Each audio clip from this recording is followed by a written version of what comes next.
After signing up for Snapchat, completing the setup process is essential to fully enjoy the app's features. Follow these steps to get started. Step 1. Verify your account. Open the email or SMS verification link sent to you during signup.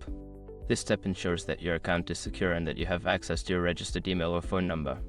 Step 2. Customize your profile. Navigate to your profile by tapping on your Bitmoji or the profile icon.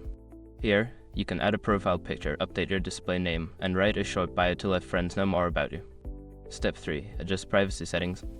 Go to the settings menu by tapping the gear icon. Here, you can manage who can view your stories, send you snaps, and contact you. Adjust these settings according to your comfort level. Step 4. Add friends. To connect with friends, tap on the Add Friends option.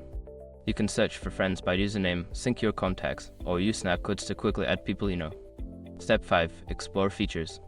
Take some time to explore Snapchat's features such as Stories, Discover, and Snap Map.